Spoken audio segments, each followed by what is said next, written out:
así ahora y siempre, por los siglos de los siglos. Amén. Las personas que están en vivo, por favor, busquen la oración final para todos los días.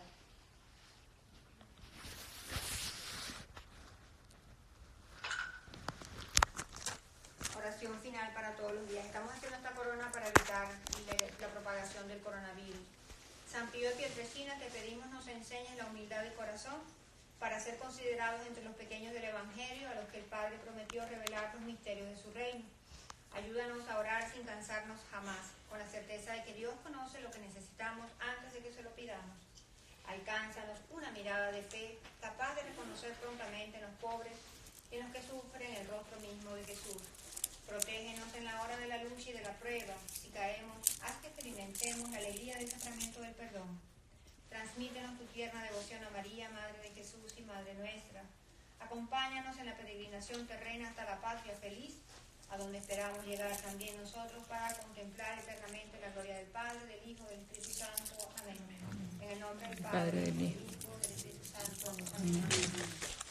Le doy las gracias a las personas que han estado aquí presentes. Hoy no vamos a hacer la coronilla de la Divina Misericordia y tampoco vamos a hacer otro rosario porque nos queda una hora de oración, pero vamos a conversar sobre el buen pastor y también vamos a conversar sobre la fe. Así que les pido a las personas que están preparadas para ello que por favor vengan. Lorena, una pregunta. A mí me gustaría que cada uno se preguntara a sí mismo ¿quién es Dios para cada uno de ellos? Preguntémonos. ¿Quién es Dios para cada uno de ustedes? ¿Quién es Dios para cada uno de ustedes? Y antes de preguntarnos, digamos en nombre del Padre, del Hijo, del Espíritu Santo. Amén. Ven Espíritu Santo, ven por medio de la poderosa intercesión del Inmaculado Corazón de María, tu amadísima esposa. Ven Espíritu Santo, ven por medio de la poderosa intercesión del Inmaculado Corazón de María, tu amadísima esposa. Ven Espíritu Santo, ven por medio de la poderosa intercesión del Inmaculado Corazón de María, tu amadísima esposa. Amén. Le pedimos al Espíritu Santo que nos guíe en este momento para saber quién es Dios para cada uno de nosotros. Es un Dios al que le tenemos miedo, es un Dios al que no podemos ir a Él porque nos han enseñado que está pendiente de cada acción que vamos a tomar. ¿Quién es Dios? Pensemos. Es el Dios que cuando yo era pequeño, mi papá y mi mamá me dijeron, no hagas esto porque te van a castigar. Es el Dios que a veces, quizás por una mala evangelización, o porque un amigo nos ha hablado y nos ha dicho, Dios te está castigando, por eso te está pasando eso. ¿Quién es Dios? Que el Espíritu Santo nos guíe en este momento para que sepamos, ¿es un Dios castigador o es un Dios que está lleno de misericordia? Si nos vamos a ese momento donde Jesús es crucificado, si nos vamos a ese momento donde Dios ve a su Hijo, imagínense nuestros hijos. ¿No les ha pasado que cuando su hijo viene del colegio y le dice, mami, me pegó un niño? O tú estás en un cumpleaños con tu hijo y estás viendo que otro niño le está pegando a tu hijo. ¿No se han levantado ustedes como para muchas veces reclamarle al niño, no le pegues a mi hijo? O hasta le han reclamado a los papás, mira, tu hijo le está pegando al mío. ¿Qué hizo Dios en el momento que estaban crucificando a su hijo? Él vino y en ese momento que estaba muriendo Jesús nos castigó, porque con un solo dedo que lo hubiera movido nos destruye a todos. ¿Por qué? Porque le estábamos haciendo daño a su propio Hijo. ¿Quién estaba sangrando en la cruz? Jesús, su propio Hijo. Entonces, ¿cuál es el Dios que estamos conociendo en ese momento? El Dios misericordioso. El Dios que nos ama, el Dios que envía a su Hijo y permite que sufra, permite que María, nuestra bella madre, esté ahí en ese momento sufriendo también. Muchas veces no nos vamos a la Biblia Muchas veces no le pedimos al Espíritu Santo y entonces tomamos la Biblia y la comenzamos a leer y la interpretamos a nuestra manera. Cuando vayamos a la Biblia siempre tenemos que pedir al Espíritu Santo que nos guíe, para que Él sea el que nos ayude a interpretar la palabra de Dios. Porque ahí en la Biblia Dios se muestra y nos dice: aquí estoy yo, que soy lento a la ira y rico en misericordia. Si nos ponemos a ver cómo es Dios, en la lectura de San Juan, capítulo 10, podemos ver cómo se nos presenta a Dios. Jairo, ¿lo puedes leer, por favor? El pastor y sus ovejas.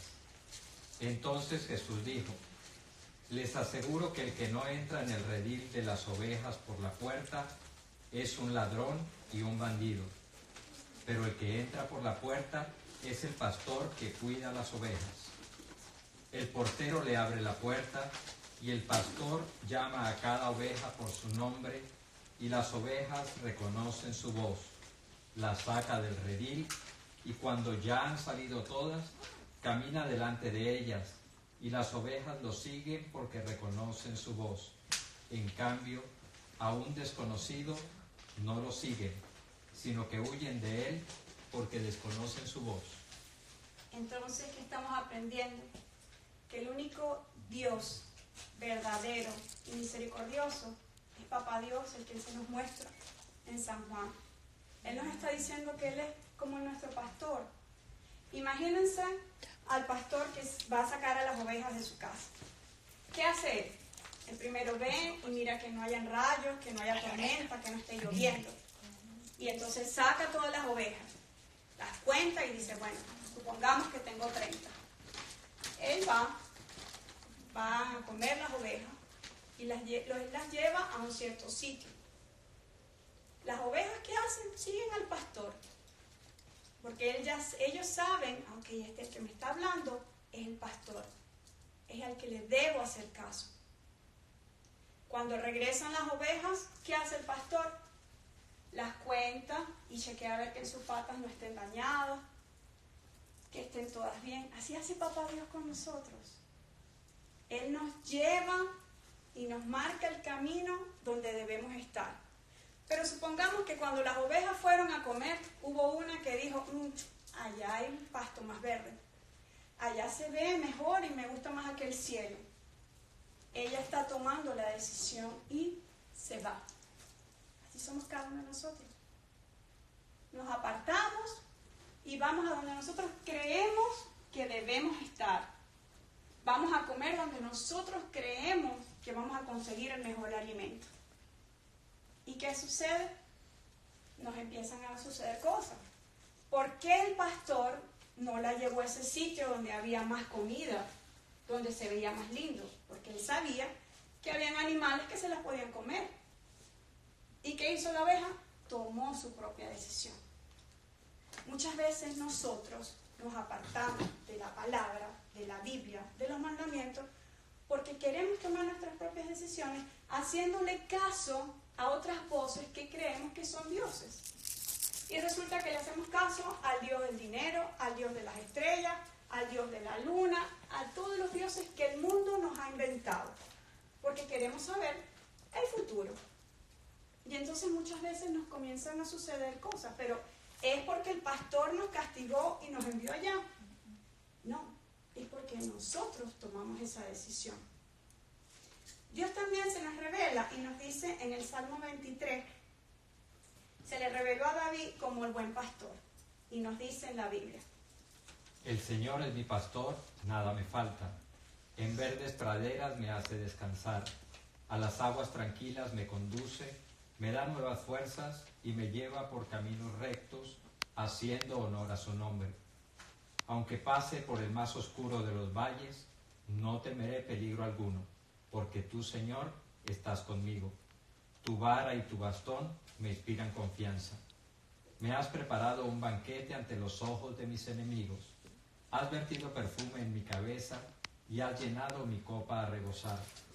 Tu bondad y tu amor me acompañan a lo largo de mis días y en tu casa, oh Señor, por siempre viviré. ¿Qué nos está enseñando? Ahí es cuando el Señor le enseñó a David que debemos tener confianza. Pero no confianza un 10%, un 5%. Confianza un 100%. Tenemos que confiar en Dios. Para tener confianza en Dios debemos tener fe. Debemos saber que a donde Él nos lleva es el mejor sitio, es en el mejor momento. Porque Dios siempre está con nosotros. Eso es lo que nos está revelando. Dios también nos dice que Él se nos presenta a todos. A los pecadores, que somos todos nosotros, y a los santos. Él no va a decir, mira, aquí en este grupito de los pecadores es cuando le van a tener calor y aquellos santos van a tener frío. O va a llover y solamente nos va a llover aquí a los pecadores y allá no.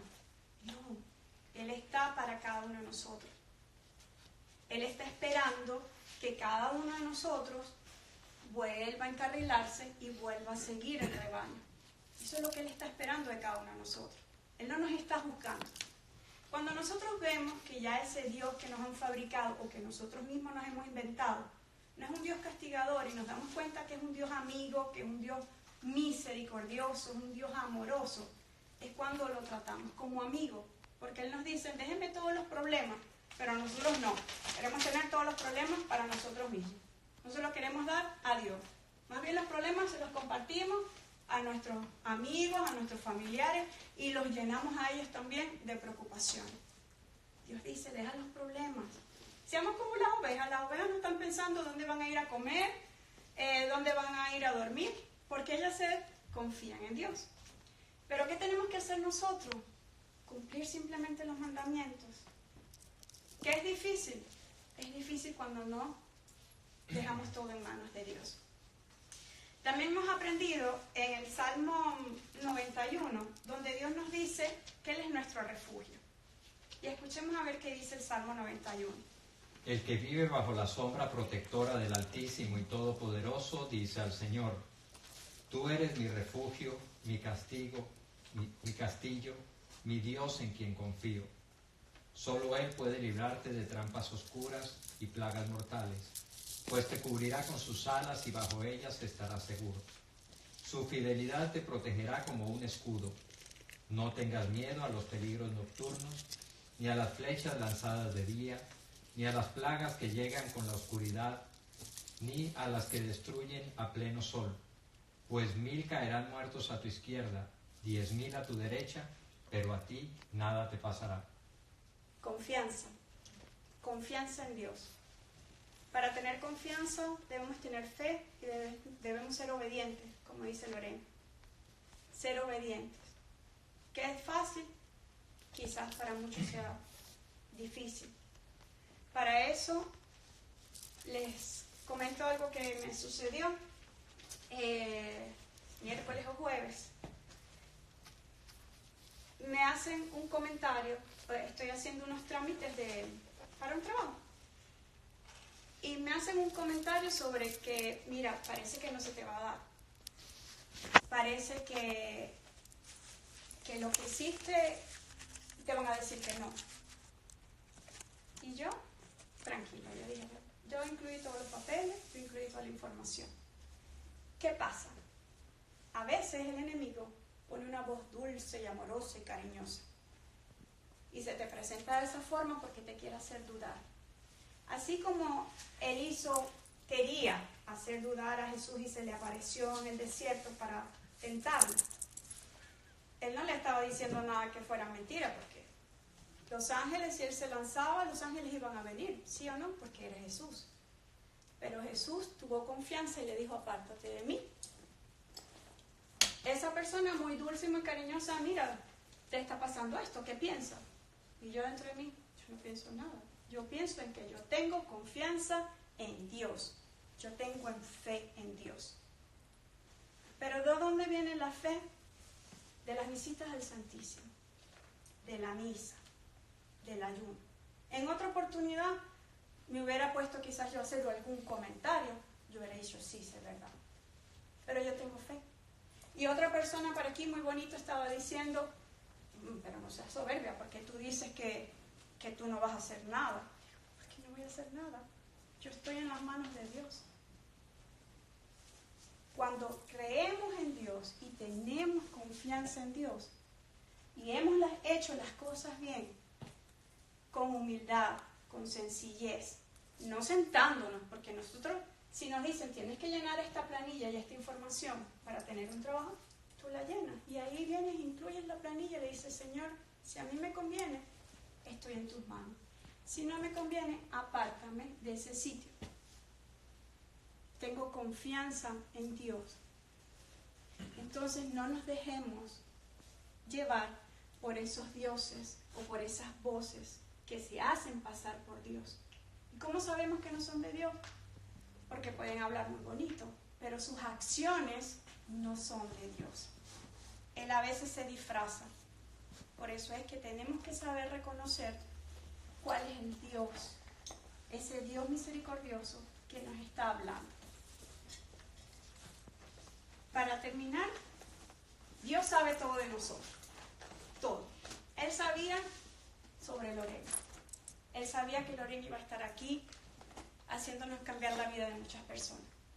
Él sabía que muchos de nosotros íbamos a estar en pecado o descarriados, pero que íbamos a estar aquí sentados. Simplemente estaba esperando que cada uno de nosotros le abriera el corazón y que tuviera confianza.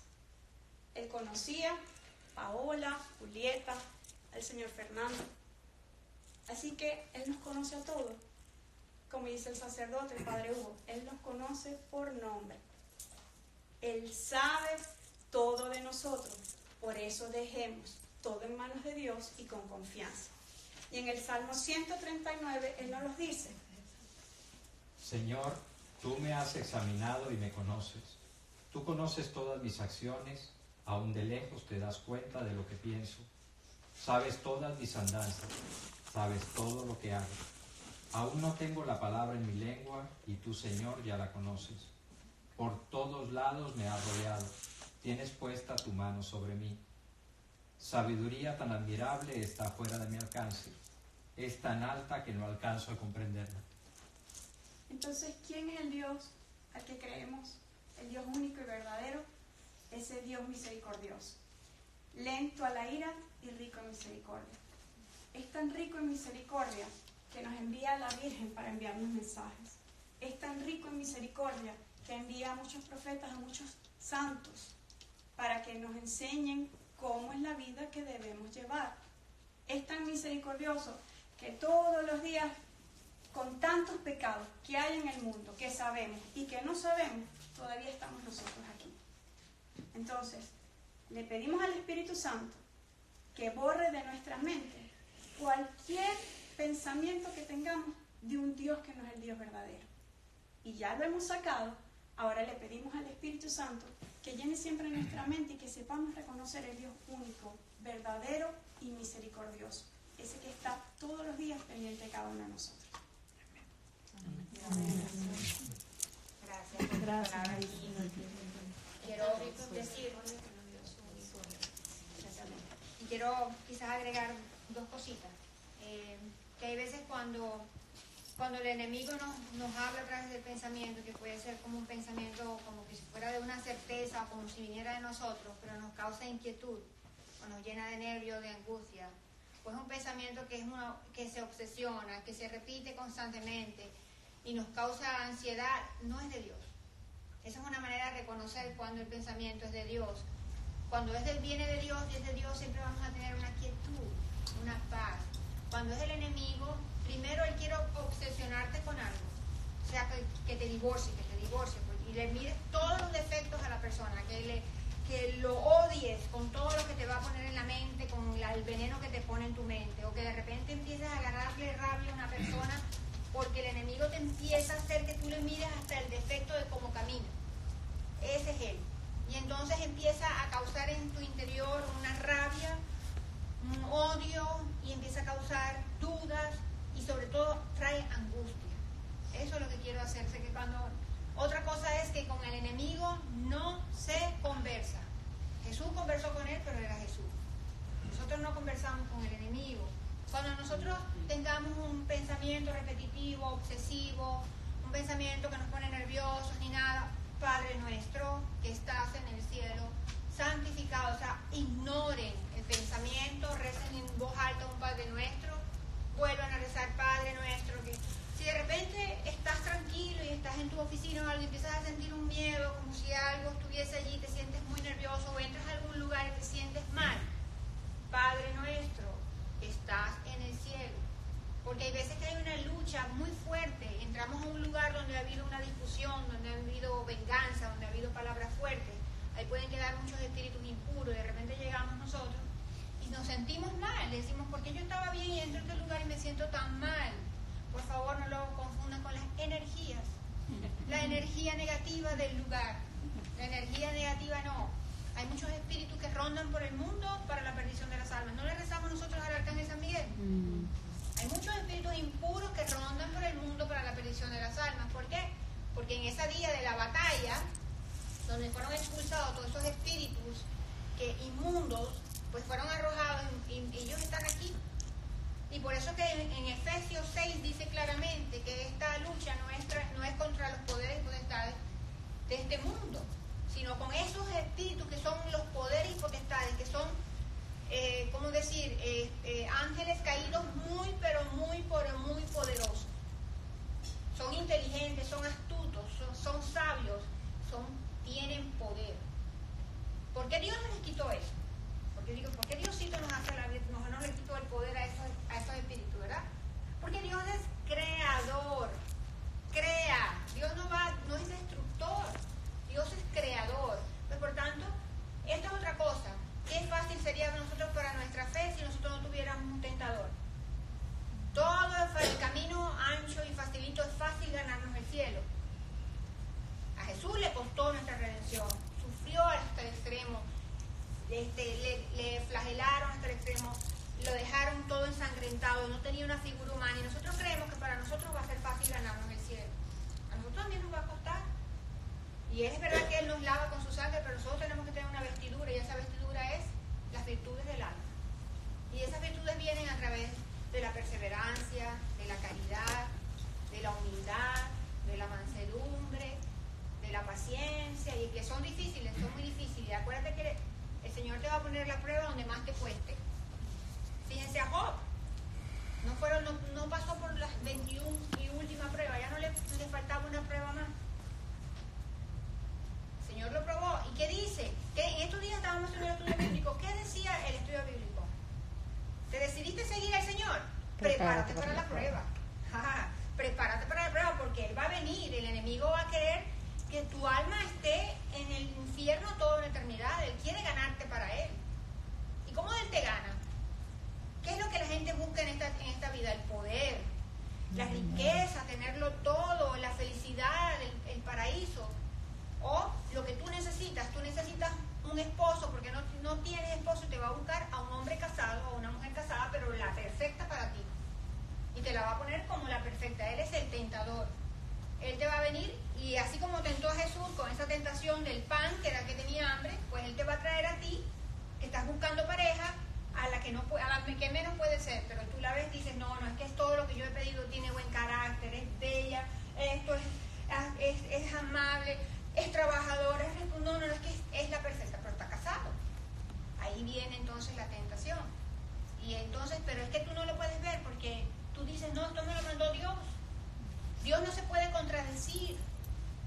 Todos tus hijos somos iguales. Dios no puede decir, sí, hijito, a ti sí te permito que te dejes, con ella sí, así a ti te doy permiso. Y su hijo pasó por una dolorosa crucifixión y muerte.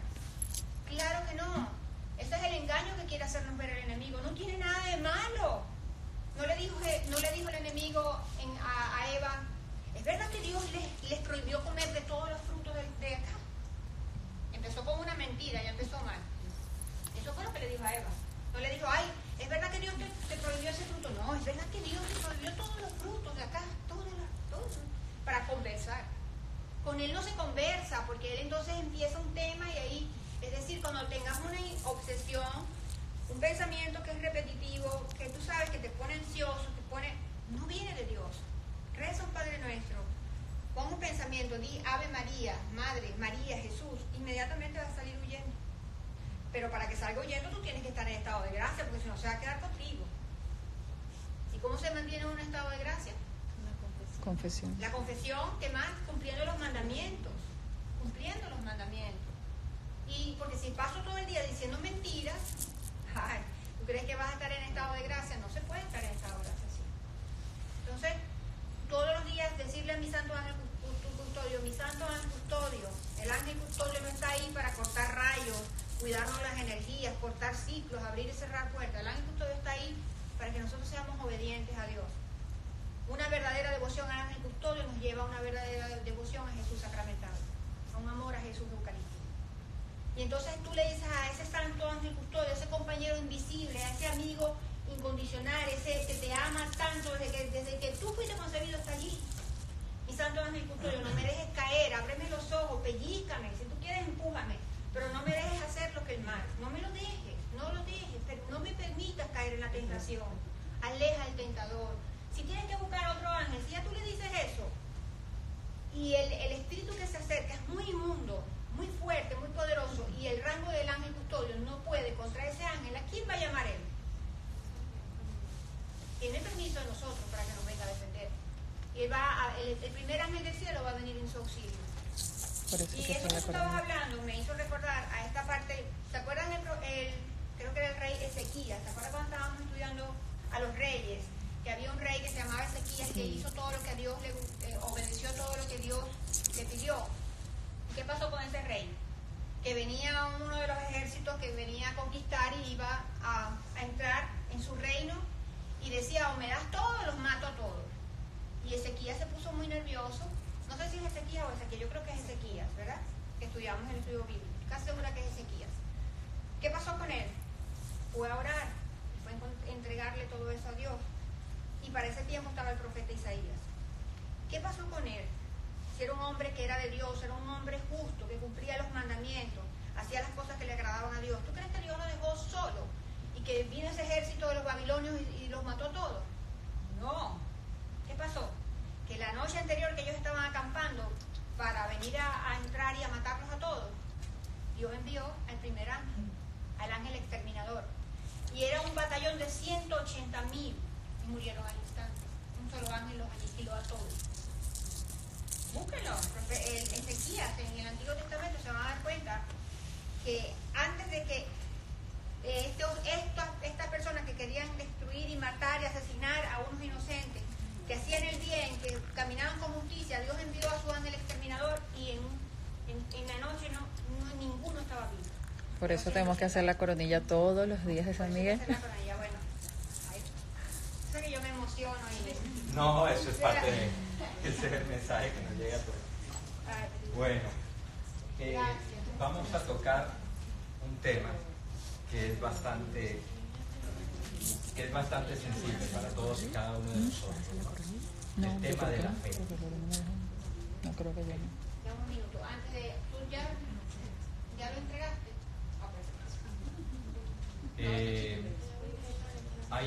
Hay un sacerdote que yo acostumbro seguir mucho, gracias a la referencia de Lorena, se encuentra en YouTube, es el padre Hugo Estrada. Tiene no solo una facilidad de expresión, sino es el Espíritu Santo quien habla a través de él. En él me basé para preparar esta charla acerca de la fe. Vamos a preguntarnos en un momento determinado qué significa para nosotros la palabra fe. Si alguien pudiera decirme por una experiencia que ha tenido, por lo que significa para él, por cuando se le menciona la palabra fe, ¿qué es lo primero que se viene a su mente? Uno a la vez. No todo al tiempo. Confianza. Muy bien. Otra característica que nos puede indicar a nosotros, nos puede acercar acerca de lo que es la fe. Paz. Paz. Perfecto. El cardenal Carlos Amigo es el apellido, muy bien puesto, por cierto, indicaba que en tiempos modernos se hacía necesario en medio de todos y cada uno de nosotros hacer como una especie de auditoría de nuestra fe. Cuando nosotros nos mencionan la palabra auditoría, inmediatamente pensamos en un contador. que va a llegar y va a revisar absolutamente si hemos hecho bien los asientos contables, ¿no?, de los pagos. Y aquí en Estados Unidos el IRS. Cuando el cardenal Carlos Amigo habla de una auditoría de la fe, se está refiriendo a eso, a que nosotros tenemos la necesidad en estos tiempos postmodernos de examinar qué es lo que significa la fe para cada uno de nosotros. ¿Okay? Y eso quiere decir que revisemos no solo lo que creemos, sino cómo lo estamos creyendo. Porque vamos a ver un poco más adelante cómo la fe es parte de la mente, pero parte también del corazón. Pero corremos muchas veces el riesgo de que la fe, cuando hay algo, se quede aquí, en la mente, y no baje al corazón. ¿Okay? Entonces, hablando un poquito de diferentes definiciones que hay de la fe, podemos referirnos al escritor Pedro Petrosillo. Él dice que la fe es una adhesión del hombre a Dios que se revela. Adhesión, ya sabemos, estamos unidos a Dios. ¿Por qué es Dios que se revela? Porque nosotros, si Dios no se hubiese revelado ante cada uno de nosotros por nuestros propios medios, ninguno tendría la opción ni de conocerlo, ni mucho menos de saber de él. Fue Dios quien decidió revelarse a todos y cada uno de nosotros. ¿Y cómo lo hizo?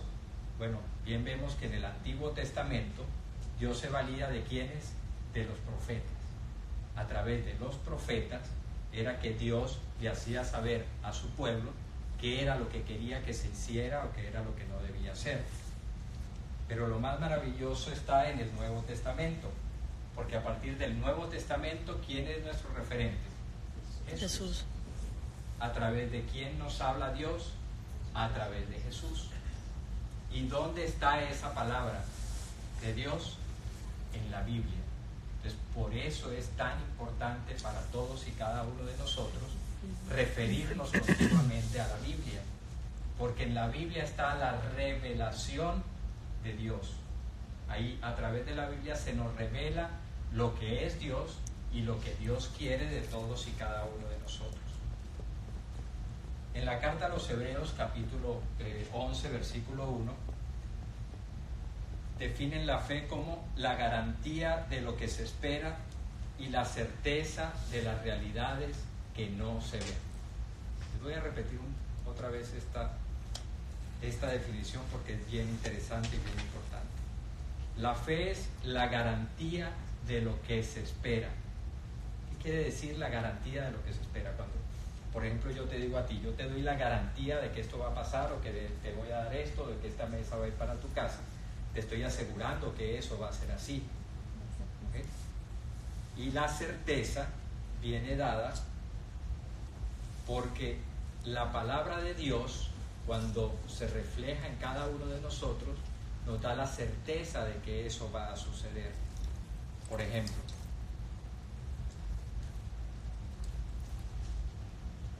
cuando nosotros tenemos ¿por qué nosotros tenemos la garantía de que las cosas van a suceder? Porque Dios nos las ha comunicado. ¿Y a través de qué nos las ha comunicado? A través de su palabra. ¿Okay? Y tenemos la certeza de que van a suceder, aunque no las veamos o de que existen. ¿Por qué? Porque Él nos lo dijo. Al habernos dado Él esa garantía de que eso iba a suceder, nosotros lo creemos. Hay dos ejemplos clásicos y muy fuertes. Afortunadamente ninguno de nosotros ha visto y espero que no veamos el infierno, sin embargo creemos en él. Tampoco hemos visto el cielo, esperamos verlo, pero también creemos en él. ¿Y por qué creemos en que el cielo y el infierno existen? Porque Dios nos lo dijo. Porque Jesús nos lo dijo. Aparte de que Fatima nos lo ha dicho también, en su aparición.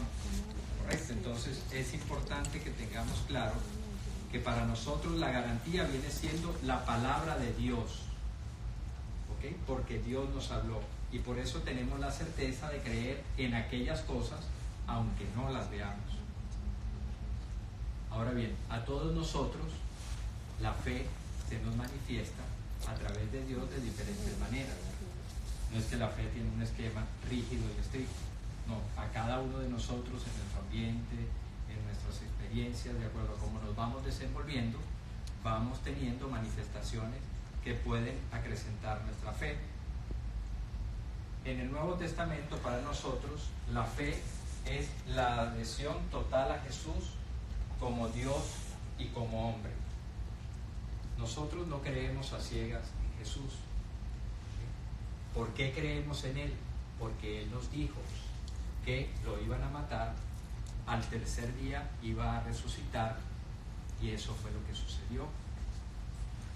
Y como no hubo nadie que lo hiciera antes, ni habrá nadie que lo vaya a hacer después, ahí está nuestra fe basada en Jesús. Ahí está nuestra adhesión con el mensaje que Jesús nos transmitió.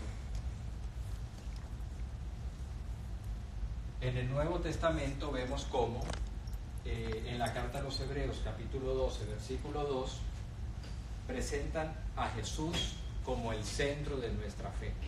Era lo que nos mencionaba Lorena cuando estábamos reflexionando el Rosario. Nosotros podemos empezar a construir nuestra fe a partir de falsas creencias, falsos ídolos, cosas que nos desvían de la realidad. Ponemos nuestra fe en que, yo pongo mi fe en que voy a tener esta casa que es la más bella, la más hermosa, el mejor trabajo del mundo, voy a tener el mejor carro, el mejor... Estamos depositando nuestra fe en cosas que no lo tienen. Pero el centro de nuestra fe, ¿quién tiene que ser? Jesús.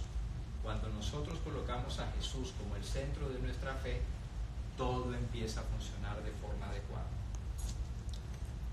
Ahora, ¿cómo nos llega esa fe a nosotros? En Romanos capítulo 10, versículo 17, vemos cómo la fe nos viene de escuchar la predicación de la palabra de Dios en la Biblia. Primero nosotros tenemos que, cuando recibimos la semilla de la fe en el bautismo, esa semilla quedó en nosotros, pero ¿para qué? ¿Para que se quedara como semilla? No, ¿verdad? Para que la fuéramos cultivando, para que la fuéramos regando, para que en nosotros fuera creciendo cada vez y cada vez más, fuera madurando. De esa manera, cuando nosotros escuchamos frecuentemente el mensaje de Jesús a través de la Biblia, a través de las reflexiones que hacen los sacerdotes, a través de las diferentes charlas a las que asistimos, nuestra fe va tomando como cierta madurez, como va tomando como cierto sentido, como que nos hace reflexionar y decir, ok, mi fe realmente no se está quedando solo en la mente, sino como que está bajando algo a nivel del corazón. San Pablo nos decía en Romanos capítulo 1, versículo 16, yo no me avergüenzo del Evangelio. ¿Por qué? Porque el Evangelio es el poder de Dios para la salvación del que cree. Imagínense, todo está escrito allí. ¿Quién de nosotros se quiere salvar? Levante la mano. Todos. Podemos levantar las dos. ¿Correcto? Y si nos dicen que para levantar, que para salvarnos necesitamos tener fe, ¿quién quiere tener fe? Todos. Ahora tenemos que estar claros en que la fe no depende de nosotros. La fe es un don que se nos da en el bautismo. Pero también, ¿qué pasa? Si nosotros reconocemos con humildad y le decimos a Dios, Dios, yo tengo fe, es pequeñita, por favor, auméntala, porque yo quiero tener más fe, yo quiero creer más en ti, yo quiero seguirte, yo quiero que tú seas quien controles mi vida. ¿Qué creen que va a hacer eso? Prepárense, que como decía Lorena, viene en chorros. ¿Pero para qué? Para que esa fe dé frutos. Cuando la fe se queda en nuestra mente nada más, podemos pensar que somos catedráticos, podemos pensar que somos tremendos teólogos, podemos querer enfrentarnos en una conversación al mismo Papa, aunque habría soberbia, pero pensemos que sería así. Pero si la fe no ha bajado al corazón, si no la hemos interiorizado, en realidad no somos nada. Hay experiencias de sacerdotes, recuerdo mucho, él hacía referencia a un caso de un sacerdote que decía, empezó una charla que estaba dando, decía, tengo 33 años de sacerdote y 3 años como cristiano. Y la gente se quedó así. 33 años como sacerdote y 3 como cristiano. Sí, porque resulta que yo antes de ser cristiano y sacerdote, ¿no?, era un sacerdote que cumplía las cosas como las tenía que cumplir, seguía los pasos que tenía que seguir, hacía lo que tenía que hacer y pensaba que todo eso era suficiente. Pero no había dejado que Jesús obrara en mí. No me había entregado por completo a Jesús. Por eso llevaba 3 años de cristiano. Y es en lo que tenemos que tener. Cuando hablamos de pecadores, ¿quiénes somos los primeros? Si pudiéramos levantar los pies, también los levantamos. Y con vergüenza lo decimos. ¿Por qué? Porque nuestra fe es débil. Porque no pedimos ayuda, no le pedimos ayuda a Dios, a nuestro ángel de la guarda, a todas las herramientas que tenemos. Y porque no tenemos la conciencia de que cada vez que nosotros pecamos, estamos siendo el que clavó a Jesús a manos y pies en la cruz. Porque Él entregó su vida por todos y cada uno de nosotros. Y nosotros, ¿cómo le correspondemos a Él? De una manera proporcional. Está bien, nosotros somos pequeñitos. Pero lo menos que podemos hacer es, con el tamaño pequeño que tiene nuestro corazón, llenarlo de amor y dárselo a Jesús. No porque a Él le haga falta. Como decía Padre Pío, nosotros no le hacemos falta a la iglesia nos hace falta a nosotros. A nosotros debemos abrirnos a Jesús. ¿Y cómo lo hacemos? Lo hacemos con esa fe que tenemos que hacer. Ahora, ¿qué es lo que pasa cuando, después de que nosotros nos dejamos limpiar por esa sangre de Cristo que derramó en la cruz, estamos preparados para que el Espíritu Santo entre en nosotros, a obrar en nosotros, porque el Espíritu Santo no puede hacer cambios en nosotros si nosotros no se lo permitimos? Cuando nosotros permitimos que el Espíritu Santo haga cambios en nosotros, el Espíritu Santo, que es el Paráclito es el experto en un tema determinado, y el Espíritu Santo es el experto en Dios. Entonces es ahí cuando Él empieza a hacer que nosotros nos parezcamos cada vez más a Jesús, que sea Jesús el que actúa en todos y cada uno de nosotros. Esa es la importancia de hacerlo. Fíjense, comparemos un poco, hablando de la fe, lo que eran los apóstoles antes y después de Pentecostés. Antes de Pentecostés, ¿qué pasó cuando atraparon a Jesús? Todos salieron perdiendo. El único que se quedó fue Juan. Tomás, Pedro, salieron a perderse. Esto parecía que era algo, pero no fue.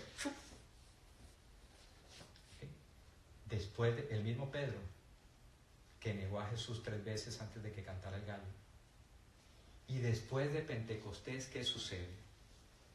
Cuando el Espíritu Santo se derrama sobre los apóstoles, sale Pedro a predicar. Y cuando Pedro estaba predicando acerca de la vida de Jesús, ¿qué era lo que sucedía con la gente? La gente empezaba a sentir que algo dentro se le estaba moviendo, se le estaba revolviendo, como que, y le decían a Pedro, Pedro, ¿qué debemos hacer? Y en los Hechos de los Apóstoles, capítulo 2, versículo 14, les dice, primero arrepiéntanse, vuélvanse a Dios. Una vez que nos arrepentimos y nos volvemos a Dios, bautícense. Bautícense para que sus pecados sean perdonados. Y después de eso, ¿qué vendrá? El Espíritu Santo, santificador. Esas son las 3 cosas que tenemos que tener muy claras nosotros. ¿Y qué pasaba? Que al principio, por la falta de fe que podían tener los apóstoles, no lograban hacer milagros. Jesús les había dicho, aquel que tenga fe podrá hacer cosas más extraordinarias que las que ustedes están viendo que yo hago. Cuando uno dice, ¿cómo es posible que cualquiera de nosotros, porque no, los que están llamados a ser santos, o a tener fe, o a hacer milagros, no son solo los consagrados, son los laicos también? Porque la base de todo, ¿cuál es? La fe en Jesús. ¿Y qué era lo que pasaba en aquel entonces?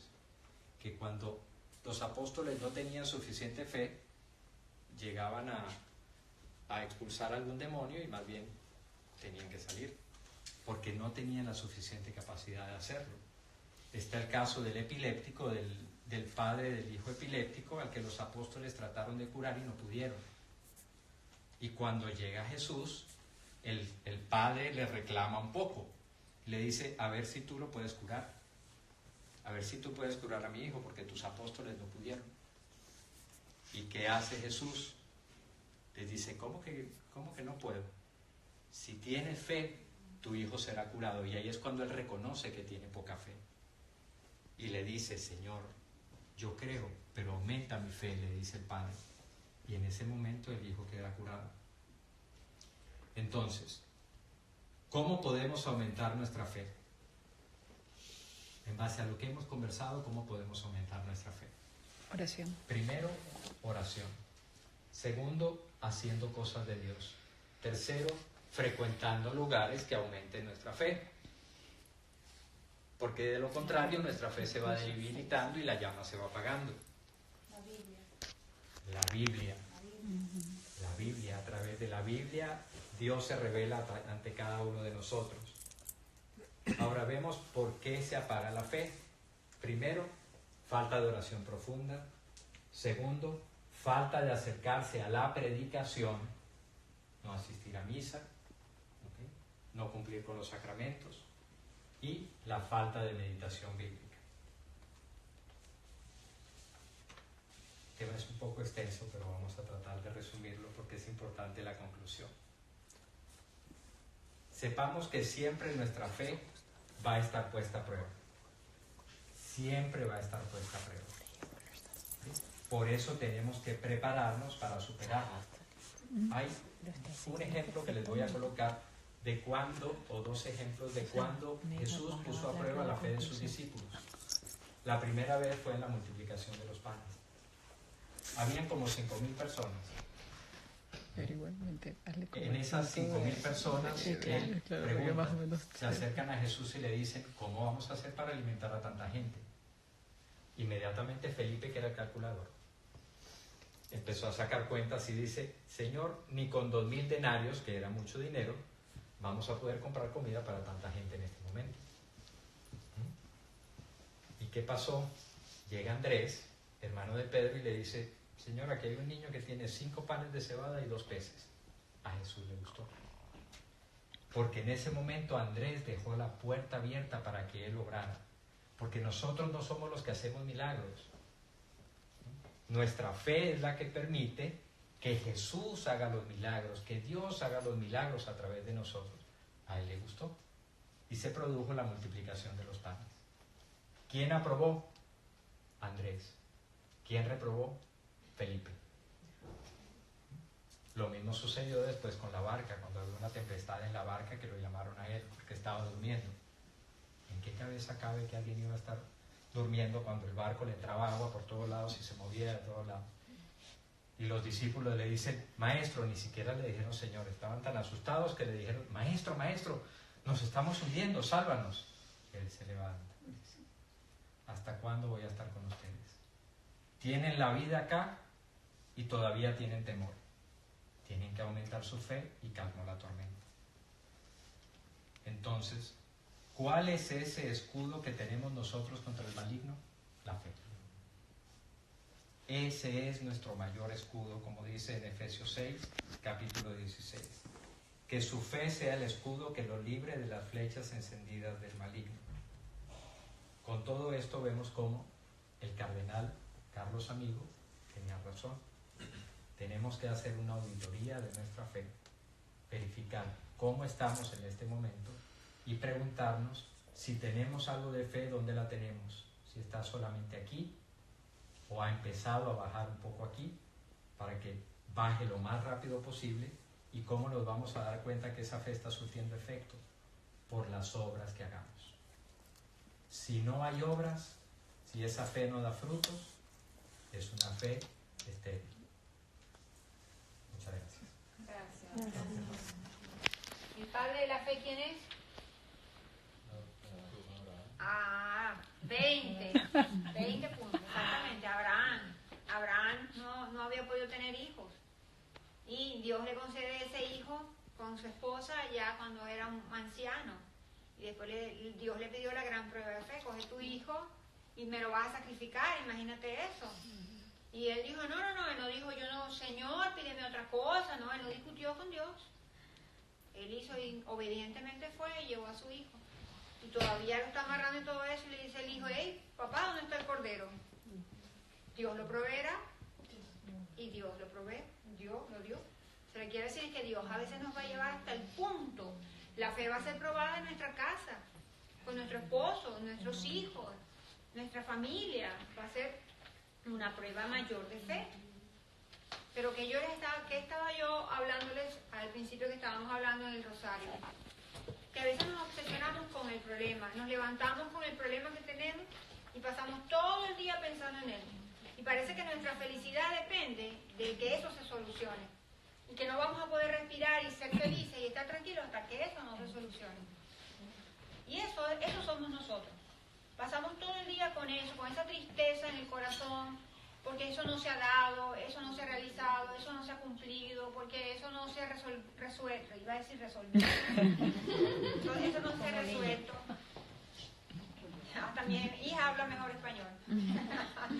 Así que lo que quiero hacerles ver es que no podemos vivir tristes, porque el mismo Pablo, atado, con cadenas, preso, sabía que le quedaban pocos días, estaba iba a decir, lo iban a matar, él sabía que de la cárcel él iba a morir. ¿Qué dijo él?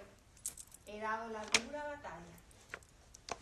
He dado la dura batalla y me puedo decir que llegué, estoy tranquilo y contento, pero ¿qué dice él? Alegraos, gozaos y está llenos de gozo en el Señor. No permitamos que nada ni nada nos quite esa paz. Si vemos que un problema nos está atormentando, Señor, ven, pon en orden en mi casa. No puedo, yo no sé, no lo sé hacer. Señor, dame esa gracia para mantener la calma, para no estar pensando en esa situación, para que mi día se vaya no pensando en ti, sino pensando en eso todo el día. Todo el momento, a toda hora es buscándole la solución, porque eso somos nosotros. Buscándole la situación todo el día, dándole a Dios la solución. Y Dios es Dios. Dejemos a Dios ser Dios. O sea que pidamos a nuestro ángel, no me deje obsesionarme con el problema, con la situación, de que yo no respire, no viva, no me mueva, sino pensando solamente todo el día en eso. Se nos va todo el día, toda la vida, en una preocupación. Nos salen canas, nos ponemos más viejos. ¿Verdad que sí? Y el mundo sigue y nosotros preocupados. Y es por eso que están los ataques de pánico, las crisis de ansiedad, los miedos, las angustias. Porque es un vacío y un grito en nuestro interior que queremos tener a Dios. Pero es que Dios no puede estar porque estamos en nuestro interior en un grito de ansiedad y de miedo, de súplica. Tenemos que tener mayor confianza. Y así como Abraham, que Dios le pidió la gran prueba de fe. Y él no discutió con Dios. ¿Y qué pasó con el profeta Ezequiel? Que le dijo, esta misma tarde te quitaré de un golpe a la luz de tus ojos. Y no harás luto. Imagínate, yo por lo menos digo, Señor, pero no hagas eso. Señor, espérate. O sea, no, Señor, ¿cómo? Señor, o sea, ahí tú no ves que el profeta le dijo ni una sola palabra. Y en la tarde su esposa murió. Y él obedeció al Señor y no hizo luto. Lo que quiero decir es que, yo sé, somos humanos, somos frágiles, pero el Señor es nuestra fuerza y es nuestra fortaleza, es nuestra paz. Nosotros somos, como que somos mucho angustia, tristeza, desesperación. Y eso no es un espíritu. Dios dice, la palabra dice que Dios nos ha puesto un espíritu de alegría, de gozo, no un espíritu de miedo. No dejemos que, si tenemos un espíritu de miedo, de tristeza, eso no es de Dios. Dios, tenemos que decir, no, Señor, esto no es tuyo, no dejes que yo caiga en una tristeza, un vacío. Señor, no me dejes hacer una adicción a una pastilla para dormir, Señor, ven en mi auxilio. Y esas batallas contra el miedo, contra el pánico, contra la ansiedad, contra la situación, se ganan con la batalla más grande, el sacrificio más grande, aparte de la oración, el ayuno. Que eso es un tema que vamos a ver la próxima vez que nos reunamos, porque ya sé que estamos a las 4. Recordemos que por obediencia a la arquidiócesis no podemos despedirnos con un beso ni darnos las manos, pero quiero terminarlo una hora antes por obediencia, ¿no? Que las reuniones deben ser más cortas. Están dando las confesiones.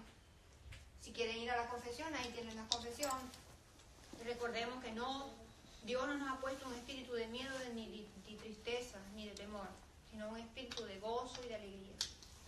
Y que no podemos vivir preocupados, ansiosos. El coronavirus. Entiendo lo que está, lo último que está. Yo tengo una amiga mía en mi trabajo que yo le digo a ver las noticias cuando llego, que ella siempre está haciendo el desayuno. Ella me dice, el coronavirus, esto. Y la hermana trabaja ahí con nosotros y me está haciendo por atrás.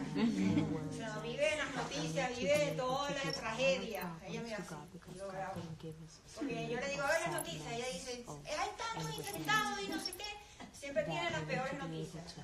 Hasta le digo, ¿cómo va a estar el tiempo mañana? Porque yo siempre estoy desfasada del tiempo. Ella es la primera que se ríe de mí y dice, tú vienes con esos zapatitos con este frío. Tú no ves la noticia que está haciendo frío y te tienes que poner una bota. Yo no vi las noticias.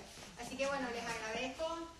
Recordemos que el 22 de marzo vamos a estar en la iglesia. Domingo 20. Y le doy las gracias y por favor en las redes sociales estamos, todos los rosarios que yo hago en vivo están en Grupo de Oración Padre Pío Miami en YouTube. Ustedes también. Querido Ejército Mariano, Grupo de Oración Padre Pío y Grupo de Oración Virgen Rosa Mística, bueno, no voy a poder transmitir en vivo la coronilla de Rosa Mística porque bueno, el tiempo se nos hizo muy corto. Y bueno, voy a tratar de conectarme un poquito más tarde. Gracias a todos por estar pendientes y gracias a todos por haberse conectado en nuestro live de hoy.